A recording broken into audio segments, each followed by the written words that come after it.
Yeah, no, let's see if people have comments or questions, है ना? या That'll be nice, हाँ. किसी के पास कोई प्रश्न है तो आप अनम्यूट करके बोल सकते।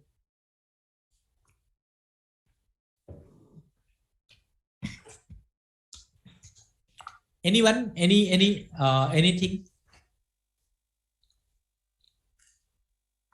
ओके। Right. Okay. क्या कहें? I am so glad I have. हाँ जी. जी Somebody जी। had a comment? No. I'm so glad I have listened to at least 80-90% over these 3 days. Oh thank you Although sir. हाँ, although मैं दूसरे काम साथ में करता आप रहा कभी मल्टीटास्किंग में, लेकिन लेकिन सच में और समझ आई जितनी उस 80-90% में से. Let's have a big round of applause. I would like कि सब अपना अपने आप को अनम्यूट करें भैया जरा. ये एडमिन है तो एडमिन, या can we unmute everybody please? Yes yes, they can unmute. नहीं, सभी लोग अनम्यूट करें. वीडियो भी लाएं please 2 minute. And let's applaud Alok first. पहले पहले अनम्यूट करें. नहीं नहीं, अभी अभी आ जाए दो लोगों को. हाँ, unmute and switch on the video also please, as many of you as you can. Thank you sir. Let's get more. Then we'll have the collective sound. Thank you so much sir. बहुत अच्छे. आलोक, it is मतलब कहते हैं ना, जो विचारों की गहनता है और गहराई है, दोनों है. The depth and the seriousness of the thought and the relevance both were stupendous. I'm so glad. But काफी काफी मुझे लगता है हमारे हमारे जो 150 साथी करीब अभी भी जुड़े हुए हैं, बहुत बहुत इनके लिए भी तालियां बजाई जाए सच में. क्योंकि क्योंकि इतना इतना भारी विषय भी आप बीच बीच में बड़े अच्छे से डील करते रहे. तो मुझे सबसे पहले एक विचार आता है कि आलोक की हमारी जो दोस्ती है, रिश्ता है, बहुत कुछ है, वो बिना वजह नहीं है. आप आलोक मानोगे नहीं. Bear with me for a few minutes all of you. हमारे हमारे माता पिता अहमदाबाद में जहां रहते थे, और मैं अक्सर बचपन से लेके कॉलेज तक, मेडिकल कॉलेज तक वहीं उनके साथ रहा हूं या विजिट करता था वेकेशंस में. उसके बगल में है, गांधी जी ने जो स्थापित की थी गुजरात विद्यापीठ. आप में से बहुत सारे लोगों को ध्यान हो या ना याद हो, गांधी जी ने 2 यूनिवर्सिटी स्थापित की थी. एक तो वर्धा में सेवाग्राम, और दूसरा अहमदाबाद शहर में साबरमती रोड पे गुजरात विद्यापीठ. और उस जमाने में 60-70 के दशक में, 80 के दशक तक मैगजीन्स और एक्सेस टू इंफॉर्मेशन बड़ा मुश्किल था. सो मेरे लिए सबसे बड़ा source was the Gujarat Vidyapith library. And to cut a long story short, मुझे बचपन में और युवावस्था में, किशोरावस्था में इतने समय याद है कि जब आप गुजरात विद्यापीठ के गेट से निकलते थे तो वहां एक मार्बल प्लाक था, और वहां पे 3 भाषा में लिखा हुआ था, जो आलोक ने बीच में याद दिलाया. इंग्लिश, गुजराती और संस्कृत, तीनों में. And it's unbelievable. मैं कल से सोच रहा हूं कि मैं ये मुद्दा लाऊंगा, लेकिन आलोक ने वो मुद्दा आज ला दिया. मैं उसको सिर्फ कर दूं. मेरे ध्यान से एजुकेशन में वो बहुत महत्व की सोच है. गांधी जी का फेवरेट कोट था उसमें, उपनिषद से आई थिंक, विद्या विमुक्त, that which liberates is knowledge. कोई भी लर्निंग, कोई भी नॉलेज, कोई भी एजुकेशन अगर आपके हमारे विचारों को, मन को संकुचित करती है तो यूजफुल नहीं है. The first purpose of any learning, any knowledge, any education should be कि आपका मन थोड़ा और खुले, आपके विचार और थोड़े खुले. तो Alok, I was really thrilled when you mentioned that. आपने वो जो या बात बताई, या विद्या हाँ, से विमुक्त है। दैट्स विद्या या विमुक्त है, इज. और मुझे मुझे बचपन से मतलब इतना गहरा प्रभाव है मुझ पे उस मार्बल प्लाक का, गुजरात विद्यापीठ की. I can't tell you enough. But let me tell you also lighter joke आप सबको. पता नहीं आप में से कुछ लोगों ने ये सुना हो, और आलोक ने कहीं कहीं ये मेंशन किया, बट एक प्रिंसिपल जो है मुझे ध्यान आया कि थोड़ा हाईलाइट करो. तीन तीन दोस्त गए ड्राइविंग लाइसेंस बनवाने. तो जो स्कूल था ड्राइविंग का, इंस्ट्रक्टर ने पहले वाले से पूछा कि भाई आप तीनों बताओ जरा, आपने कभी गाड़ी चलाई है, आपको आपने कितना सीखा है, तो मुझे कितनी मेहनत करनी है. तो पहले वाले ने कहा यार आई नो 90%, मैं तो गाड़ी चला भी लेता हूँ, बस लाइसेंस चाहिए, इसलिए थोड़ा आप फाइन ट्यूनिंग कर देना। तो उसने कहा 5,000 रुपीज। दूसरे ने कहा यार मैं 50% तो जानता हूँ, बाकी आप मुझे सिखा देना। तो उसने कहा 3,000 रुपये। तीसरे वाले से पूछा तो वो कहता है मैं तो कभी बैठा ही नहीं स्टीयरिंग व्हील पे भाई, अब मुझे तो पूरा नया सीखना है। तो उसे कहा 1,000 रुपया। तो पहले वाले को बड़ा गुस्सा आया। वो कहते यार ये क्या बात हुई, उल्टी बात कर रहे हो आप, I know so much, you should charge me less. तो जो टीचर का जवाब था ड्राइविंग स्कूल के इंस्ट्रक्टर का, वो कहता भाई आप समझ नहीं रहे हो, आप जो गलत चीजें सीखे हो पहले मुझे वो आपके दिमाग से और आपकी स्किल से दूर करनी पड़ेगी, फिर मैं अच्छी चीजें डाल पाऊंगा। Unlearning, unfortunately unlearning before learning is very important. जब घड़ा साफ करते हैं तो उसमें जो गंदा पानी हो पहले निकालना पड़ेगा, फिर साफ करके साफ पानी भरा जाएगा। तो एक अनलर्निंग वाला प्रोसेस याद रखिएगा। यहां एक मुझे सबसे पहले ये सूझता है, फायदा ये है, और ये आप लोग बताएं, आप में से कुछ लोग बहुत एक्सपीरियंस हैं स्पेशल एजुकेशन में और आईडीडीज और ऐसे ऐसे व्यक्तियों के साथ काम करने में। मेरी मेरी नॉलेज और एक्सपोजर कम है, आदि है।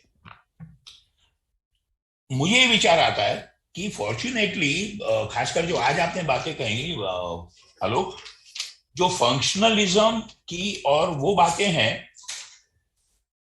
somehow स्पेशल एजुकेशन का पूरा field, unlike the rest of the Indian और South Asian system of education, बचा रहा उन नेगेटिव इफेक्ट से। स्पेशल एजुकेशन का जो फील्ड है वो फॉर्चुनेटली हमेशा रूटेड रहा गहराई से ह्यूमनिज्म और फंक्शनलिज्म में। फंक्शनलिज्म मेरा शब्द है, सॉरी, योर वर्ड, प्रैग्मेटिज्म। लेकिन अभी भी अगर मैं उससे दूसरे मुद्दे पे आऊं, आप और हम सब लोग एक और ध्यान रखें, भारतीय शिक्षा प्रणाली बदल रही है, लेकिन अभी भी बहुत समय लग रहा है बदलने में। 1835 में, 1835 में, there was this gentleman called Macaulay. उसका जो स्पीच है ब्रिटिश पार्लियामेंट में, इट इज वर्थ रीडिंग अगर कभी आपको इंटरेस्ट हो। उसने साफ ये कहा है कि इंडिया में और भारतवर्ष में एक्चुअली इनहेरेंट स्पिरिचुअल वैल्यूज बहुत अच्छी हैं। अगर हमने ब्रिटिशर्स ने वहां राज करना है तो सबसे पहले तोड़ना होगा उनकी शिक्षा प्रणाली को और सामाजिक मूल्यों को। मैकॉले ने ब्रिटिश पार्लियामेंट में यह कहा 1835 में, जहां आके 1 या 2 साल स्टडी करने के बाद समाज को, कि भैया अगर हमें, और याद करें 1857 में actually the crown took over, British crown की हुकूमत तो आई 1857 में, उससे पहले ईस्ट इंडिया कंपनी चला रही थी, but crown was indirectly controlling. तो ये हकीकत है, ऐतिहासिक सच्चाई है कि 100-150 साल तक ब्रिटिशर्स ने हमारे सामाजिक मूल्यों को, हमारी पॉजिटिव वैल्यूज को सिस्टमैटिकली डिस्ट्रॉय किया है through education system that they imposed. 75 वर्ष में हम अमृत महोत्सव मना रहे हैं। काफी हद तक various governments has changed that and is changing that, but हमारे खुद के लिए मैं 2 मुद्दे अलग बात कर रहा हूं। आप लोग जो स्पेशल एजुकेशन में काम करते हो, वहां मुझे बहुत इज्जत है कि आप लोग ऑलरेडी बहुत अच्छा काम करते हो। यार will you talk to please lady please, Deepika, thanks. हाँ ठीक है, शायद दे दो। अच्छा ओके, नहीं ये भी बनेगा, थैंक्स। सो आप लोग जो स्पेशल एजुकेशन में काम करते हो वो फॉर्चुनेटली प्रैग्मेटिक ऑलरेडी है, लेकिन आपका, हमारा जो एजुकेशन है खुद की लर्निंग, उसमें अभी भी ध्यान रखें कि हमें बहुत बहुत मेहनत करना होगी एजुकेशन को सही मायने में समझने के लिए। So that's my second point from unlearning. Macaulay's और ब्रिटिशर्स का जो, विद ऑल रिस्पेक्ट, पूरी इज्जत के साथ कहा जाए, बहुत हमें ध्यान रखना पड़ेगा। थर्ड, जो आज आलोक ने बात की, बहुत बारी हम हमारे सेशन में बात कर चुके हैं, ब्रीफली कहूंगा, जो कलेक्टिविज्म वर्सेस इंडिविजुअल की आखिर में आलोक ने आज बात की, प्लीज समझें, स्वास्थ्य के हिसाब से देखें, वेल बीइंग के हिसाब से देखें। इलनेस और वेलनेस शब्दों में सिर्फ आई और वी का फर्क है। इलनेस में आई को निकाल दीजिए, वी डाल दीजिए, तो वेलनेस हो जाती है। तो as long as we are all believing and practising collectivism, सामूहिक अगर सोच हमारी है जैसे हमारे समाज में रही है, तो wellness is much more easy than illness, as Alok already said. So I just want to underscore that in a very easy to remember manner. But अब मैं थोड़ा आता हूं थोड़े से चीज जो मुझे परसों से सूझ रहा है Alok, and I only highlight flag points. आज के बाद हम लोग कभी और बात करें, आप सब लोग थोड़ा चिंतन करें और सोचें. मुझे विश्वास है आलोक और हम इसके बारे में और बहुत बात करेंगे. सबसे पहली बात यह है कि एजुकेशन का पर्पस क्या है. क्या एजुकेशन का पर्पस सिर्फ डिग्री है? वो तो हो ही नहीं सकता, हम सब एचआर के लेवल पे मानेंगे, लेकिन भारतवर्ष में यही हो रहा था. क्या एजुकेशन का पर्पस स्किल बिल्डिंग है, जो अब हो रहा है थोड़ा भारतवर्ष में, या एजुकेशन का पर्पस है मनुष्य को, उस व्यक्ति को, उस नागरिक को सामाजिक जीवन के लिए तैयार करना? Is it a social responsibility, education, or is it, as Alok has been trying to say, I think all through these 3 days, spiritual attainment? क्या एजुकेशन का पर्पस सामाजिक यथार्थ के साथ साथ आध्यात्मिक जो इवोल्यूशन है, जो प्रोग्रेस है, वो भी होना चाहिए? तो उसके ऊपर डिपेंड करेगा हाउ हाउ सोसाइटी और अ कंट्री टेक्स एजुकेशन. उससे संबंधित आलोक ने आज हिंट किया, अगर आप लोग गौर करें, और मुझे लगता है ये स्पेशल एजुकेशन में बहुत पॉसिबल है, beside what we already do and you all do. Should the learning be trainer driven और लर्नर ड्रिवन? एजेंडा कौन डिटरमाइन करेगा? गोल्स और एजेंडा और तरीके कौन डिटरमाइन करेगा? जाहिर है वैचारिक स्तर पे हम सब मानेंगे कि लर्नर ड्रिवन बेटर होना चाहिए, लेकिन वो जनरली एजुकेशन में और स्पेशल एजुकेशन में और मुश्किल हो जाता है, और आसानी से बहाने निकल आते हैं कि जी ये तो आईडीडी के व्यक्ति हैं, तो उनमें कैसे लर्नर ड्रिवन ट्रेनिंग हो सकती है? वो जरूरी नहीं है कतई. एक थोड़ा ह्यूमरस विचार मुझे आता है, लेकिन मुझे लगता है इंपॉर्टेंट है. मैं हमारी टीम्स में ये अक्सर कहता रहा हूँ, महाभारत और रामायण बहुत अच्छे महाकाव्य हैं और बहुत अच्छे पौराणिक कथाएं हैं, लेकिन उनसे कुछ लेसन जो नहीं सीखने लायक है, उनमें से एक मैं यहाँ संदर्भ जोड़ूंगा. जब अर्जुन की ये जो फेमस स्टोरी है कि उसे तीरंदाजी में सिर्फ उस पंखी की आंख दिखाई देती थी, न पंखी, न वृक्ष, न आसमान, वो बहुत अच्छी कहानी है अगर आपने तीरंदाज बनना है. अगर आपने आर्चरी करनी है, अगर आपने शूटर बनना है, तो वो स्टोरी ठीक है. लेकिन अदरवाइज अगर आपने, जो मैंने अभी कहा, सामाजिक जीवन के लिए, आध्यात्मिक समझ के लिए अगर शिक्षा पानी है, तो उतना फोकस रहना शायद दुर्लभ होता है. जिसको साइकोलॉजी में कहते हैं जेस्टॉल्ट. पूरी चीज को, लार्जर पिक्चर को हम समझना सीखे. तो एक्सेसिवली फोकस्ड ट्रेनिंग और education can also have its ill effects. ये मेरा मुद्दा मैं आप लोगों के सामने रखना चाह रहा हूं. एक और विचार जो मुझे आता है कि जितनी भी deliberately misguided British education system था, जिसमें हम सब पले बड़े हैं ज्यादातर लोग, और जो भी उसकी क्षतियां थी, खामियां थी, लेकिन कुछ चीजें अभी भी हर एक एजुकेशन सिस्टम की अच्छी होती है जो हम यूज नहीं करते हैं. मैं 2 उदाहरण दूंगा, अगेन अपने लिए और अपने साथियों के लिए मैं बहुत इसको याद करता हूं. मुझे लगता है हम सब ने, हर पीढ़ी ने, या ज्यादातर लोगों ने स्कूल में 2 एक्सरसाइज करी हुई है, खासकर लैंग्वेज में, precis writing and reference to context, संदर्भ में विश्लेषण करी. उस वक्त हम गाली देके उसको बर्डन समझ के नहीं करते थे, और लेकिन अगर सोचें आम जीवन में जो भी हमारा काम है, ये दोनों स्किल बहुत काम आ सकती है. एक 4 पेज के डॉक्यूमेंट को या केस हिस्ट्री को आधे पेज में समराइज करना है. अगर हम लोगों ने प्रेसी राइटिंग ठीक से सीखी होती या हमें सिखाई होती, जो मैं लकी था हमारे टीचर्स ने सिखाई, तो आज मुझे बड़ा काम आता है उसको समराइज करना किसी भी मुद्दे को. दूसरा, हर एक मुद्दे को, हर एक तथ्य को उसके संदर्भ में देखा जाए. No fact, no knowledge can exist in isolation. Same piece of knowledge will have to be applied in context. शायद आखिर में एक दो मुद्दे मेरे पास जो है, कल आलोक ने बात की थी मेटा एजुकेशन, तो यहाँ मेरा थोड़ा विचार अलग बनता है और इसमें मुझे बहुत इंटरेस्ट रहा है। आधे मिनट में गौर करें, जो वर्ड मेटा है, metaphysics that he referred to, meta communication, okay, is basically meta क्या है, बाय द साइड ऑफ, जो पैरेलल है, या कम्युनिकेशन अबाउट कम्युनिकेशन। हमारे हमारे जो में काम में भी है, फैमिली सेशंस में हम लोग अक्सर, या मैरिटल थेरेपी में हम लोग अक्सर एक्सरसाइज करते हैं कि भाई ये कपल या ये फैमिली कम्युनिकेशन कितना अच्छा कर पाती है नहीं कर पाती, वो तो एक मुद्दा है। उसे पहले ये एग्जामिन करें, इज द कपल और family able to communicate about communication, okay. So my major point is, and again Alok has touched upon this, कभी और हम बात करें खासकर स्पेशल एजुकेशन में, how good is the education system for those who become educators.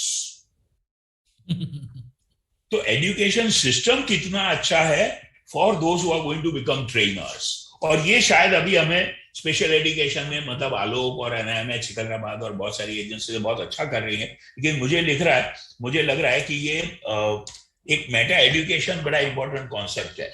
Lastly दो मुद्दे मुझे लगते हैं फिलोसॉफिकल लेवल पे, please be sure, hey how are you, I am just saying this, please be sure कि दुविधाएं और डिलेमास रहेंगे किसी भी सिचुएशन में, किसी भी संदर्भ में। और डिलेमास बहुत सारे आलोक ने 3 दिनों में बात किया है। One was that I registered very well and I want to bring to you again, idealism versus morally free.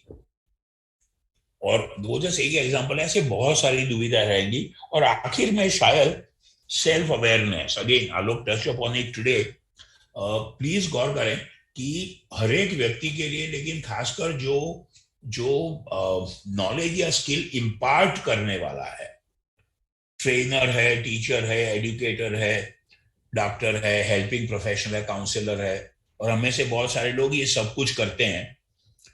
One of the very useful things is self awareness. Perfect या आइडियल कोई नहीं होता, लेकिन मुझे मेरी खामियों के बारे में, मेरी वीकनेसेस के बारे में एहसास हो, और मैं उनका जो नेगेटिव असर है वो कम कर सकूं मेरे काम के क्षेत्र में कम से कम। So first practical level, pragmatic, as Alok said, self awareness. For that, of course, for self actualization, you'll have to make sure that your self awareness increases even more. And lastly,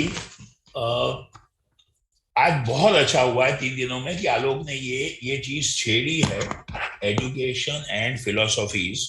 मुझे लगता है कि आने वाले सालों में हम मनोविकास के प्लेटफॉर्म पे और उससे ही बड़े प्लेटफॉर्म्स पे, आलोक, with your help and leadership, we should possibly do this more. The interface between education system, especially the field of special education, and philosophies. Philosophies not as an abstract science या सोच विचारधारा जो ज्यादातर लोगों को समझ ही ना आए, लेकिन फिलोसॉफीज ऐसे जो प्रैक्टिकल भाषा में। आखिर मैं बात कहूंगा, आप में से खासकर जो अंग्रेजी किताबों में इंटरेस्टेड हों, you know, there is a very nice book that I have had. Harvard school के 2 फिलोसॉफी ग्रेजुएट्स ने, this worth listening, boss, two Harvard major philosophy majors from US, 25 साल के बाद उन्होंने किताब लिखी, Plato and platypus, forget title. उन्होंने पूरी किताब लिखी है जो फिलोसॉफी का हर एक स्कूल ऑफ थॉट है, to explain that through jokes. और उन्होंने रीजन उसका बताया। वो कहते हैं, साले हम जब हार्वर्ड में 25 साल पहले क्लास में बैठे होते थे, फिलोसॉफी में मास्टर्स कर रहे थे, तो सारी चीजें जो पढ़ाते थे वो सर से ऊपर से जाती थी, कुछ चीज समझ नहीं आती थी, इवन एज स्पेशलिस्ट। तो हमने तब ये तय किया था कि जीवन में ना एक बार किताब लिखेंगे to explain philosophy in a lighter way. और उन्होंने शिकागो में काम करने के बाद 25 साल के बाद एक किताब लिखी, which is a masterpiece, I think, Plato and platypus, explaining all schools of philosophy through jokes. So what I would like, Alok हमारा जो दोस्त है, हमारा भाई है, प्रिय है, इफ आई माइट से, आलोक, आप बहुत बहुत गहनता से और गहराई से बात करते हो। मेरी आपसे रिक्वेस्ट और सलाह ये रहेगी कि जैसे मैंने अभी थोड़ी कोशिश की इस 10-15 मिनट में, let's try and make this very difficult topic of philosophies and education system a bit lighter also. तो हम लोग आगे से कोशिश ये भी करें कि हम ह्यूमर के साथ ये सब कर सकें, है ना। Humour as you know is the best. आप इतना बढ़िया स्माइल करते हो, आपका आपका आपकी फितरत बहुत सुहार्द है, लेकिन हमें इस लर्निंग में ना, इस डिफिकल्ट लर्निंग में शायद ह्यूमर और किया जाए। और आप में से जो इंटरेस्टेड हो, मैं शायद चैट बॉक्स में लिख देता हूं टाइटल बुक का। I will write the title of the book in the chat box, please look it up. It's a wonderful book. It's an unbelievably masterpiece, you know. मतलब एक तो फिलोसॉफी को समझना through humour, jokes, you know. तो आप में से जो लोग इंटरेस्टेड हो वे देख ले, प्लेटो एंड अ प्लेटिपस। आलोक जी, सच में one more time, thank you sir, very nice for all the 3 days. It has been so educative, so learning. Thank you for. I don't know if people have more comments, please. Thank you for encouraging sir. अरे sir, great. प्रोत्साहन देते हैं ना, इससे कुछ नया चीज निकल के आता है। और and then what I can ensure you sir, आपने जो एक वो ट्रेनर वर्सेस लर्नर ड्रिवन बात कही ना, उस पे we had already started working on, because अभी तक जो एजुकेशन सिस्टम, जो स्पेशल एजुकेशन सिस्टम है, उसमें आईपी का कंसेप्ट है, individualised education planning. I forgot, but that's also good. Yeah, that's right. No, that is not the good. So it is driven by the trainer. Yes. So now we are planning, and we have already started the PCP, the person-centered planning. What? Right. Very good. So maybe in the coming days we will take you. Yes. No, we must do that. No, but then can I also say, sorry, I forgot, Alok, जो खासकर special education में ना, in the field of special education, individualization is very important. मैं as a trainer 40 साल से मानता हूं, even in my PGs, कि इंडिविजुअल वेरिएशन चाहिए। तो हमें शायद करना पड़ेगा दोस्त दोनों अप्रोचेस का मिश्रण। Yes, you know, may be both, है ना। या, so thank you so much sir, and thank you everyone. Sir, thank you sir, thank you, bye for now. Bye.